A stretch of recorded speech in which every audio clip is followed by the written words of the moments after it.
Hello दोस्तों, मैं आपका एक बार फिर से स्वागत करता हूँ इस वीडियो में। तो दोस्तों, आज का जो टॉपिक है ये छोटा सा टॉपिक है, बट इससे बहुत अच्छे अच्छे क्वेश्चंस बनते हैं, इसलिए मैंने सोचा कि इसका डिस्कस किया जाए। तो देखिए, इसका नाम होगा हैमिल्टोनियन वेरिएशनल प्रिंसिपल। इसमें हम लोग बात किस चीज़ पर करते हैं, जैसे मान लेते हैं हमारा कोई पार्टिकल मान लो ए पॉइंट पर है, ठीक है, और ये मूवमेंट करके पॉइंट बी पर गया। तो इसका जो है ये कोऑर्डिनेट क्या होगा, ए का कोऑर्डिनेट मान लो क्यू के, ये क्यू के है और टाइम पीरियड टी है। तो बी का कोऑर्डिनेट क्या होना चाहिए, क्यू के प्लस डेल क्यू के।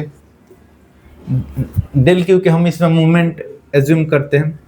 तो ये बोलता है कि ये जो यहाँ से यहाँ तक जाएगा तो इसका कुछ लैग्रैंजियन होगा।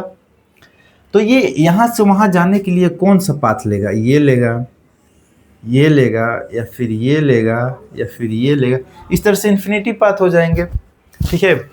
तो यदि हम इसको मानते हैं कि जो लैग्रैंजियन है ये टी पर डिपेंड करता है, ठीक है। तो अब देखो, किसी यदि हम टाइम वन पर हम यदि इसका इमेजिन करते हैं, तो अब देखो, इस पाथ के लिए अलग लैग्रैंजियन होगा, इस पाथ के लिए अलग, क्योंकि लैग्रैंजियन वेरी करेगा तभी तो पाथ चेंज होगा। तो जब पाथ एक ही टाइम पर अलग अलग लैग्रैंजियन आ रहा है, दैट मीन्स कि ये बता रहा है कि अगर इस अनुसार हम चलेंगे तो दैट मीन्स कि सारे पाथ से पार्टिकल जा रहा है, लेकिन जाएगा तो किसी एक ही पाथ से। दैट मीन्स कि जो हमारा एक पार्टिकल मूवमेंट किया, जैसे मान लो हमारे पास ऑप्शन है इन्फिनिटी पार्टिकल जाने, इन्फिनिटी पाथ से जाने के लिए, लेकिन ये तो जाएगा किसी एक पाथ से। तो यहाँ से क्या आप कमेंट में बताना, क्या इस चीज़ में क्लियर कर पा रहा हूँ कि नहीं। क्या आपको नहीं लगता है कि ये जो लैग्रैंजियन है ये टाइम के सिवाय किसी और चीज़ पर भी डिपेंडेंट होगा? क्यों? क्योंकि यदि हम सिर्फ टाइम को माने तो देखो, एक पार्टिकल के मूवमेंट के लिए इन्फिनिटी हमारे पास लैग्रैंजियन आ जाएगा, तो ये तो पॉसिबल ही नहीं है। और यदि हम कोई और भी चीज़ मान लेते हैं तो मैं भी उस चीज़ से पार्टिकल रेस्ट्रिक्ट हो जाए किसी पाथ में, ये पॉसिबल है। तो इस चीज़ को हम ये मानते हैं, और ये जो अल्फा है यही होता है वेरिएशनल कांस्टेंट। वेरिएशनल कांस्टेंट होता है, और इसी को जो है हम कैलकुलेट करते हैं और इक्वेशन में रखते हैं। तो अब देखो, इसका जो पाथ है उसको निकालने के लिए हमें क्या करना चाहिए, इंटीग्रेशन यदि हम कर देते हैं पाथ का तो इजीली निकल जाएगा। तो पहले हम इस चीज़ को लिखते हैं, path integral of Lagrangian with time is, क्या बोलते हैं इसको, action integral.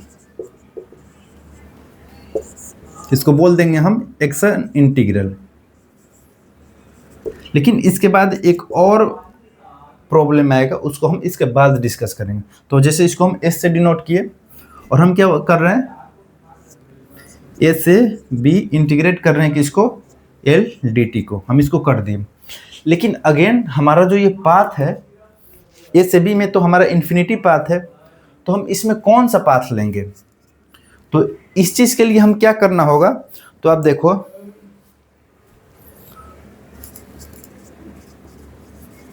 According to Hamiltonian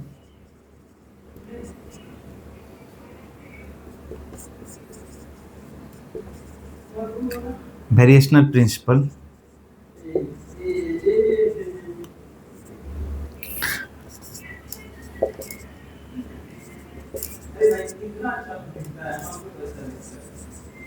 path of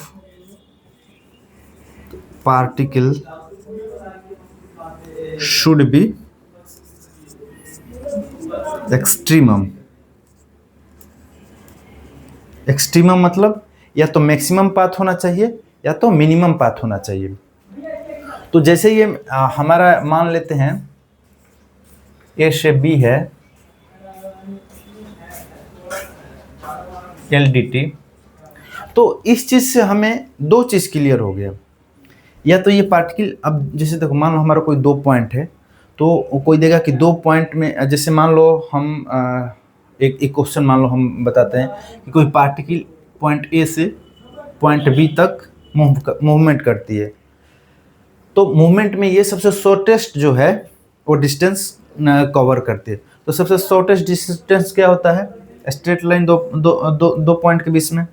तो इससे क्या क्या मतलब मिलता है कि या तो डिस्टेंस स्ट्रेट होगा और नहीं तो मैक्सिमम तो मतलब इन्फिनिटी में आ जाता है, उसका तो कोई बात ही नहीं करता। लेकिन इससे क्या क्या साबित होता है कि या तो ये पार्टिकल स्ट्रेट लाइन चल रही है या फिर मैक्सिमम चल रही है। तो इसमें यदि हम, अब ध्यान से देखो, यदि हम इसमें डेल एस ले लें, डेल एस से बी एल डी टी, तो ये जो डेल होगा ये क्या हो जाएगा? 0 हो जाएगा। ठीक है, ये डेल जो है ये 0 हो जाएगा। और यही जो है क्या बोलते हैं इसको, यहाँ लिखते हैं हम ए से B del L D T बराबर 0। यही जो है वेरिएशनल, ये क्या बोलते हैं, हैमिल्टोनियन वेरिएशनल प्रिंसिपल होता है।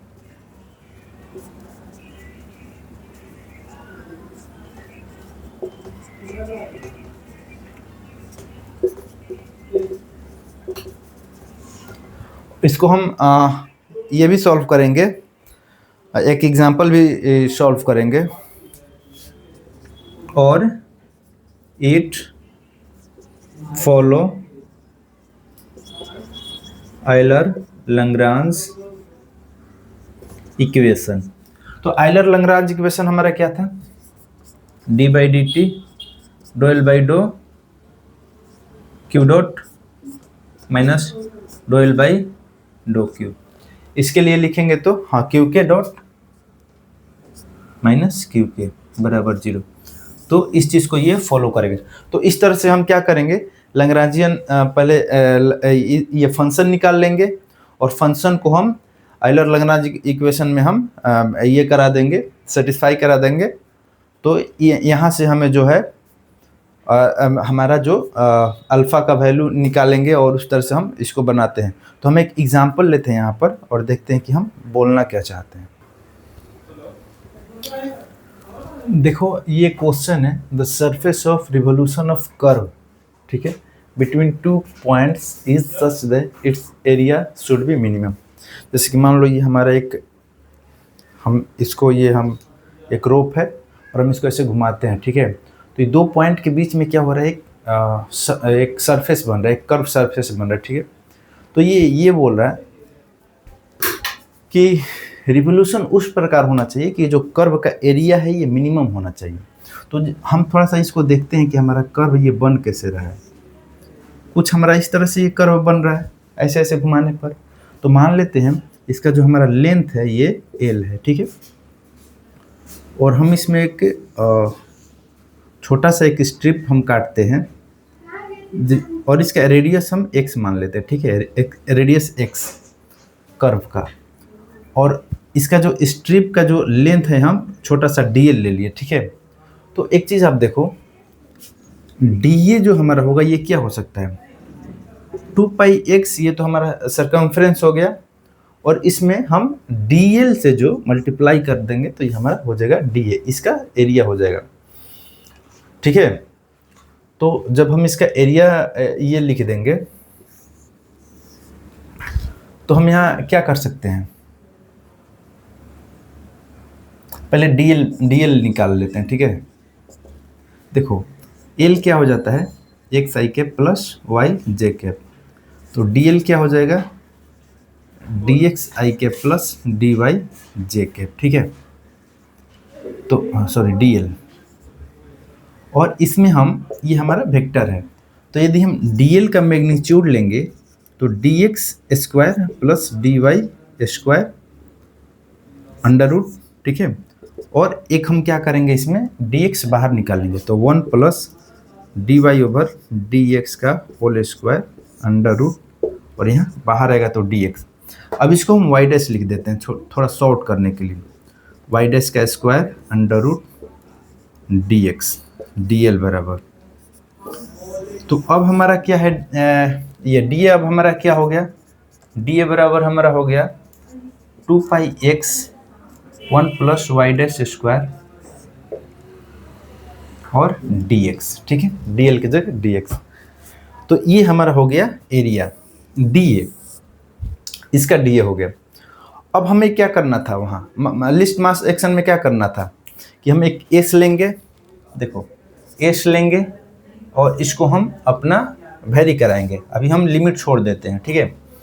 तो कहाँ से कहाँ हम कोई एक फंक्शन लिए थे, लैग्रेंजियन लिए थे, ठीक है। यहाँ क्या हमें फंक्शन है, एरिया फंक्शन है। तो हम यहाँ क्या करेंगे, मान लो हम ए ले लेते हैं, ए और डी एक्स से हम इसको इंटीग्रेट कराते हैं। फिर जब हम इसका, ये हमें क्या बोल रहा है कि सबसे शॉर्टेस्ट होना चाहिए, तो इसका हम डेल लेंगे। एक्सट्रीमम हमें दे दिया, तो एक्सट्रीमम दे दिया तो डेल एस ले लिए। डेल एस बराबर del A dot D X, ये डॉट नहीं, ये इंटू है डी एक्स। तो इस प्रकार हो गया। अब ये क्या हो जाएगा, मिनिमम है तो हमारा 0 हो जाएगा। क्यों, क्योंकि मिनिमम एरिया हमारा कितना हो सकता है, डेल बराबर 0, कम से कम 0 हो जाएगा, या तो सट जाएगा पूरा। तो ये हो जाएगा हमारा, ठीक है। तो डेल ए डी एक्स बराबर 0। अब ये यहाँ यहीं हम एक बार ये भी लिख देते हैं, 2πx 1 प्लस वाई डैश का स्क्वायर डी एक्स बराबर 0। ये हमारा क्या है, ये हमारा एफ है, एक फंक्शन हम मान लेते हैं, ठीक है, इसको लिखने के लिए। एफ बराबर 2πx 1 प्लस वाई डैश का स्क्वायर, यही फंक्शन है जिसको हम वहाँ हम रखे थे लेजेंडरी में लैग्रेंजियन के तौर पर। ये फंक्शन आया हमारा। अब हम क्या करना है, इसको बस हम इसलिए दिखाने के लिए लिखे। वैसे आप बोलोगे कि यहाँ से भी तो हम फंक्शन डी ए हम कर सकते थे, लेकिन यहाँ हम देखें कि उसी प्रकार हम यहाँ तक आएंगे। फिर हम क्या करेंगे इसको, अब इसको हम जो हमारा आइलर लैग्रेंज इक्वेशन है उसको भी ये वेरीफाई करेगा, ठीक है। तो इसको जब वेरीफाई करेगा तो डी बाई डी एक्स। इसमें एक और चीज़ देखो, इसमें एक और चीज़ देखना है कि जैसे ये जो फंक्शन है,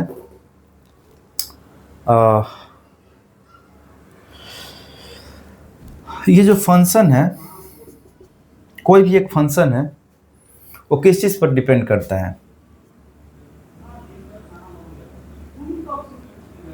यदि किसी फंक्शन में कोई फंक्शन यदि अपने अब जैसे मान लो किसी फंक्शन में कोई वेरिएबल है, ठीक है, तो वेरिएबल है लेकिन उस फंक्शन में वो जो फंक्शन है अपने वेरिएबल के डेरिवेटिव पर भी मान लो डिपेंड करता है। मान लो ये जो फंक्शन है एफ वाई डैश पर डिपेंड करता है, तो ऑब्वियस है कि ये वाई पर भी डिपेंड करेगा। क्यों, क्योंकि डेरिवेट हुआ है तभी तो वाई डैश आया है, और एक एक्स इस पर भी डिपेंड करेगा। ये बात आप एक चीज़ थोड़ा सोचो। तो ये जो फंक्शन है ये किस चीज़ पर डिपेंड करता है,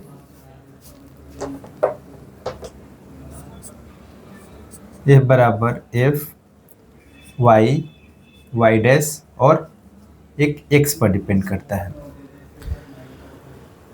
तो इसमें हम एक्स ये जो है ये क्या है, जैसे कि मान लो हम इसमें जो हम इसका जो हम स्पेस लिए हैं ये एक्स वाई स्पेस लिए हैं, वहीं हमारा आ रहा है एक्स वाई। आप देख लो कि यहाँ हम D Y by D X लिए हैं। अगर हम एक्स टी लेते या वाई टी लेते तो यहाँ वाई और एक्स की जगह टी भी आता, ऐसा भी हो सकता है। तो हम एक चीज़ यहाँ हम शायद इस चीज़ को क्लियर नहीं कर पाएंगे बिना एग्जाम्पल लिए, लेकिन हम आपको बता रहे हैं। जैसे कि हम लोग जो लिखते थे D Y by D T dough L by dough Q K dot minus dough L by dough Q K, तो यहाँ डी टी इसलिए लेते थे ना क्योंकि हमारा जो हम फ्रेम लेते थे उसमें एक टी भी था। जैसे हम पहला जो हम बताते वक्त जो फ्रेम लिए थे वहाँ क्यू के और टी था, तो इसलिए हमारा यहाँ टी आ रहा था। अगर हम क्यू के और एक्स लेते तो यहाँ एक्स आता, ये बात है। तो यहाँ हम क्या लिए हैं, वाई ऊपर और x नीचे लिए हैं, तो यहाँ क्या आ जाएगा, D by D X dough L by dough Y dot minus dough L by dough Y बराबर 0। इस चीज़ को हमें वेरीफाई कराना है। अब आप देखो, यदि हम डो एल बाई डो वाई निकालते हैं, डो एल बाई डो वाई निकालते हैं, तो सॉरी यहाँ एफ हम लिखते हैं ना, एल थोड़ी निकालें, हमारा तो एफ है, एफ। तो जब हम डो एफ बाई डो वाई निकालेंगे तो देखो इसमें हमारे फंक्शन में x से y डैश है, लेकिन ये हमारा डो एफ बाई डो वाई नहीं है। यहाँ भी हम डैश लिख देते हैं क्योंकि टाइम है नहीं, तो डॉट तो होगा नहीं। तो do F by dough Y, तो do F by dough Y का मतलब 0, दैट मीन्स कि D by D X dough L by dough Y dash बराबर 0। तो किसी भी चीज़ का डेरिवेटिव समथिंग बराबर 0, दैट मीन्स कि डो एल बाई डो वाई बराबर कांस्टेंट, और इसी को हम बराबर अल्फा मानते हैं। ठीक है, इसी को हम बराबर में अल्फा मानते हैं और फिर इसको हम सॉल्व करते हैं। अब देखो आप, यहाँ हम इसको लेमडा मानकर बना रहे हैं। अल्फा या लेमडा ये तो कोई भी अपना कांस्टेंट एक मानने का टर्म है। यहाँ तक शायद समझ में आना चाहिए। चलो अभी टाइम है। देखो हमने क्या किया है कि हमारा जो एरिया है ना, हमने जो एरिया बन रहा है दो पॉइंट के बीच में, हमने एक एरिया एज्यूम किया। ठीक है, उसमें हम क्या किया, मान लिए कि लेंथ एल का है और एल, उसमें हमने एक स्ट्रिप लिया और मान लिए हम उसका जो रेडियस बन रहा है उसका एक्स रेडियस बन रहा है, और वो जो स्ट्रिप है इसको हमने हाइट मान लो इतना है, तो हमने एक छोटा सा स्ट्रिप लिया, डी एल लिया। तो डी ए हम कैसे निकाले, पूरा जितना में घूम रहा उतना, और जितना उसका विड्थ है उसको डी एल लेकर हम मल्टीप्लाई किए, तो ये हमारा डी ए आ गया। और मिनिमम डी ए कितना हो सकता है, कम से कम 0 हो सकता है, हम ये मान कर चलते हैं। तो हमारा क्या है, हाँ, और उसके बाद हम डी एल का वैल्यू निकाल लिए। डी एल का वैल्यू हम इस तरह से करके यहाँ तक निकाल लेंगे। तो हमने जब पढ़ा है क्या बोलते हैं उसको,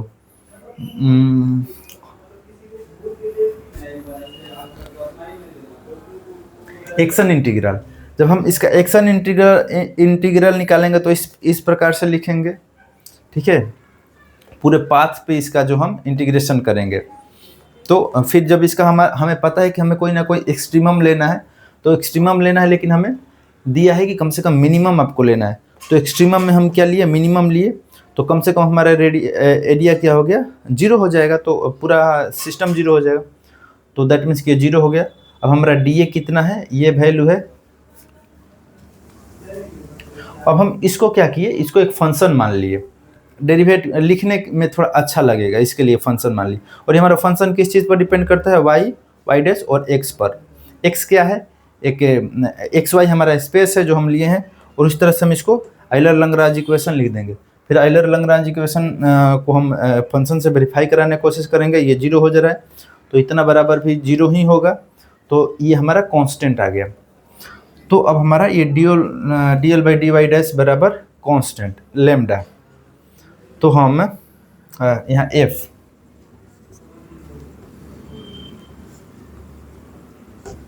ये हमारा do L by dough Y dash बराबर constant.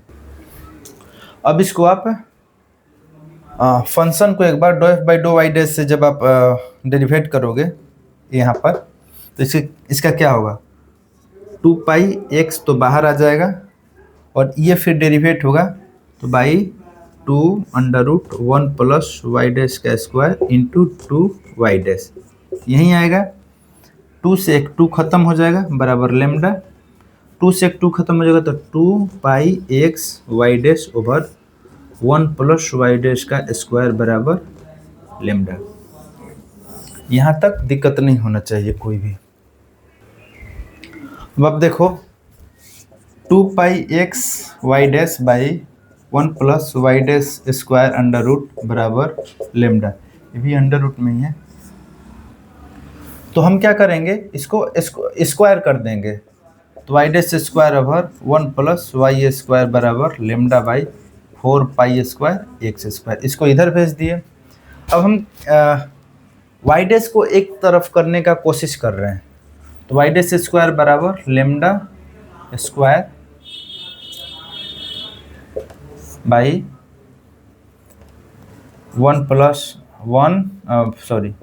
4 pi square X square into 1 plus Y dash का स्क्वायर। वाई डैश स्क्वायर को हम इधर लाकर बाहर करेंगे तो 1 और minus lambda square over 4 pi square X square बराबर lambda square over 4 pi square X square, ये हो जाएगा। आप इस कैलकुलेशन को करना। तो फिर वाई डैश स्क्वायर बराबर हम कितना लिख सकते हैं, lambda square over 4 pi square X square, और ये पूरा नीचे आ जाएगा, तो ये हो जाएगा 1 minus lambda square over 4 pi square X square. अब हम यहाँ पर क्या करेंगे, ये एक है, ये 2 है, इसका नोमिनेटर ये, डिनोमिनेटर ये, नोमिनेटर ये, डिनोमिनेटर ये। तो हम इसमें क्या करेंगे, ऊपर और नीचे में एक्स स्क्वायर से मल्टीप्लाई कर देंगे। तो एक्स स्क्वायर से ऊपर मल्टीप्लाई करेंगे तो ये कट जाएगा, फिर यहाँ मल्टीप्लाई करेंगे तो आगे मल्टीप्लाई होगा। तो अब देखो हम क्या कर रहे हैं, वाई डैश स्क्वायर बराबर lambda square over 4 pi square, ये एक्स कट जाएगा, और ये जो नीचे बचेगा एक्स स्क्वायर यहाँ मल्टीप्लाई हो जाएगा, फिर वहाँ मल्टीप्लाई होगा तो ये कट जाएगा, minus lambda square over 4 pi square x, ये एक्स कट जाएगा। अब हम क्या कर रहे हैं कि lambda square over 4 pi square, देखो ये कांस्टेंट है, तो इसको हमें कांस्टेंट बी स्क्वायर मान ले रहे हैं, क्योंकि ये सारा का सारा कांस्टेंट है, तो हमको लिखने में आसानी हो जाएगा। बी वाई स्क्वायर बराबर B square over X square minus B square, इस तरह से हम इसको लिख सकते हैं। अब हम क्या करेंगे, वाई डैश बराबर B X square minus B square. अब ये वाई डैश क्या है, D Y over D X बराबर B by X square minus B square, D Y बराबर B D X over under root X square minus B square, integration both side. उसके बाद ये क्या हो जाएगा, एक तरफ y मिल गया हमें और b बाहर आ गया। ये क्या होता है, ये होता है शायद sech hyperbolic inverse x by B, शायद यही होता है। मैं थोड़ा रिजल्ट मिला लेता हूँ इसका। सॉरी, ये होता है कॉस हाइपरबोलिक, वही में मुझे थोड़ा डाउट लगा। इसका ये रिजल्ट हो जाता है cos hyperbolic x by B और प्लस c।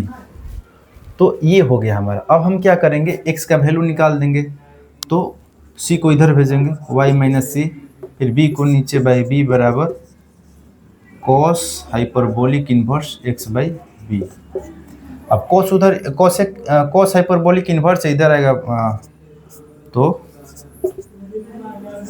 कॉस हाइपरबोलिक हो जाएगा y minus C by B, x बराबर B cos hyperbolic y minus C by B.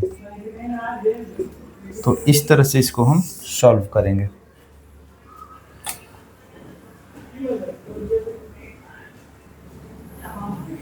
हम यहाँ से x मिल जाएगा, और हमारा हम यहाँ से क्या करेंगे,